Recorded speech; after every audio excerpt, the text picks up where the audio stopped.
Salah satu peristiwa terkenal yang terjadi pada zaman Nabi Musa alaihissalam adalah peristiwa sapi betina yang kemudian oleh Allah Subhanahu wa Ta'ala diabadikan menjadi nama surat terpanjang dalam Al-Quran, yaitu surat Al-Baqarah. Mengutip riwayat dari Ubaidah As-Salmani, Ibnu Katsir dalam kitab tafsirnya I-443 menuturkan, di kalangan Bani Israel seorang kaya raya bernama Syam'un. Dia mempunyai saudara sepupu yang fakir bernama Uhayha. Tidak ada ahli waris selain dirinya. Ketika orang kaya tersebut tidak lekas mati, maka Uhayha membunuhnya agar dia dapat mewarisi hartanya. Untuk menutupi kesalahannya, Uhayha membawa mayat Syam'un ke pinggir kota. Tujuannya supaya penduduk kedua kota saling menuduh satu sama lain. Pagi itu, mayat Syam'un ditemukan oleh Yahuda yang saat itu ditemani istrinya. Mayat siapa ini suamiku? Dia Syam'un, pedagang kaya yang tinggal di tengah kota. Aku juga mengenalnya.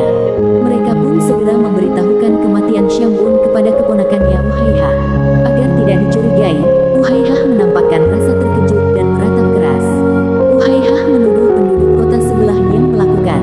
Itu sebabnya penduduk kota Uhayha berbondong-bondong hendak menyerbu kota sebelah. Rencana penyerangan itu tercium penduduk kota tetangga. Mereka pun bersiap-siap menyongsong kedatangan kota Uhayha. Ketika suasana semakin memanas, seorang kakek tua muncul dan berusaha untuk meredakan ketegangan. Saudara sekalian, jangan biarkan setan menguasai kalian.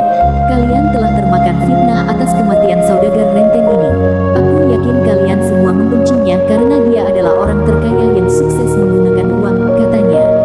Kakek, caranya berdagang bukan alasan untuk membenarkannya dibunuh, ujar penduduk kota Uhayha. Ya, engkau benar. Tapi kematiannya juga bukan alasan yang tepat untuk bertikai. Sekarang temui Nabi Musa. Bukankah di tengah-tengah kita ada seorang rasul? Adukan perkara ini kepada beliau. Mereka pun menemui Nabi Musa alaihissalam. Nabi Musa pun tertegun, sesaat kemudian masuk dan berdoa. Ia memohon kepada Allah Subhanahu wa Ta'ala agar membantunya memecahkan masalah ini. Tak lama kemudian Nabi Musa keluar dan memerintahkan mereka agar menyembelih sapi. Dan ingatlah, ketika Musa berkata kepada kaumnya, sesungguhnya Allah menyuruh kamu menyembelih seekor sapi betina. Mereka berkata, apakah kamu hendak menjadikan kami buah ejekan?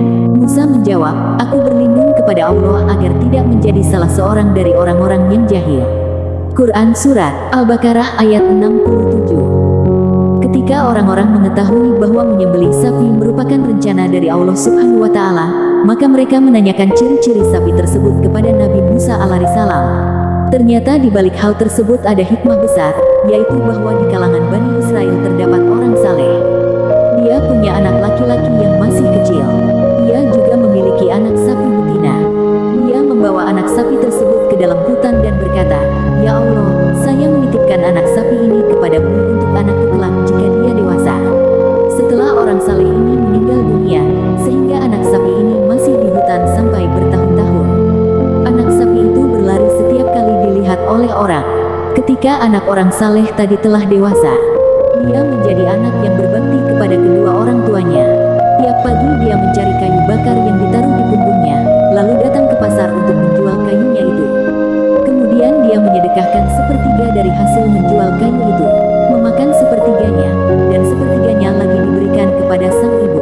Pada suatu hari sang ibu berkata kepadanya, sesungguhnya ayahmu telah mewariskan anak sapi betina untukmu yang dia titipkan kepada Allah Subhanahu wa Ta'ala di hutan ini. Maka berangkatlah, berdoalah kepada Rabb Nabi Ibrahim alaihissalam, Nabi Ismail alaihissalam, dan Nabi Ishak alaihissalam agar mengembalikan anak sapi tersebut kepadamu.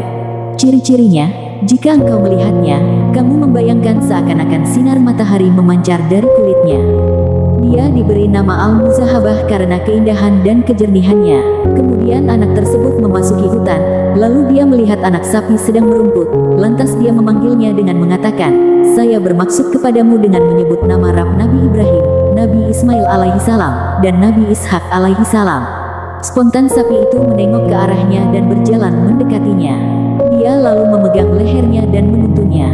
Dengan izin Allah SWT, tiba-tiba sapi tersebut bicara, wahai anak yang berbakti kepada kedua orang tua, tunggangilah aku, karena hal itu lebih meringankanmu. Anak tersebut berkata, sesungguhnya ibuku tidak memerintahkanku melakukan hal itu.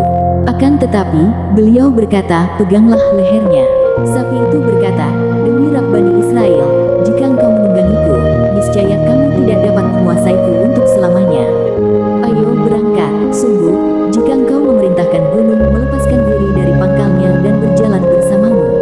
Niscaya ia melakukannya lantaran baktimu kepada ibumu.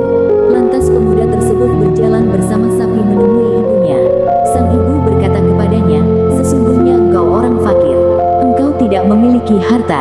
Engkau kerepotan mencari kayu bakar di siang hari dan melakukan qiyamul lail di malam hari. Oleh karena itu, pergilah. Jual sapi ini. Si anak bertanya, saya jual dengan harga berapa? Ibunya menjawab, 3 dinar. Engkau jangan menjual tanpa pertimbanganku. Harga sapi telah dipatok 3 dinar. Sang anak pun berangkat ke pasar. Lalu Allah mengutus malaikat agar dia melihat makhluknya dan kekuasaannya sekaligus untuk menguji pemuda tersebut bagaimana baktinya kepada ibunya. Sungguh, Allah Subhanahu wa Ta'ala mengetahui hal tersebut. Sang malaikat bertanya, kamu jual sapi ini dengan harga berapa? Dia menjawab, 3 dinar. Dengan catatan ibuku meridainya. Lantas malaikat berkata, saya beli 6 dinar. Tetapi engkau tidak perlu meminta persetujuan ibumu. Pemuda itu berkata, seandainya engkau memberiku emas seberat sapi ini pun, saya tidak akan mengambilnya melainkan dengan ridha ibuku. Kemudian dia membawa pulang sapi kepada ibunya dan dia menceritakan tentang harganya. Pemuda itu menjawab, beliau menyuruhku agar tidak mengurangi harganya dari 6 dinar dengan catatan saya meminta persetujuan ibu. Sang malaikat berkata, saya akan memberimu 12 dinar. Pemuda itu pun menolak, lalu kembali kepada ibunya dan menceritakan hal tersebut kepadanya. Ibunya berkata, sungguh orang yang mendatangimu adalah malaikat dalam bentuk manusia untuk mengujimu. Jika dia mendatangimu lagi, katakan padanya, apakah engkau memerintahkan kami untuk menjual sapi ini ataukah tidak? Pemuda itu pun melakukan hal tersebut. Lalu malaikat berkata, kembalilah kepada ibumu. Dan tolong sampaikan padanya, biarkanlah sapi ini. Sungguh Nabi Musa bin Imran alaihissalam akan membelinya dari kalian untuk mengungkap korban pembunuhan seseorang di kalangan kaum Bani Israel. Janganlah engkau menjualnya kecuali dengan kepingan dinar yang memenuhi kulitnya. Oleh karena itu, tahan dulu sapi ini.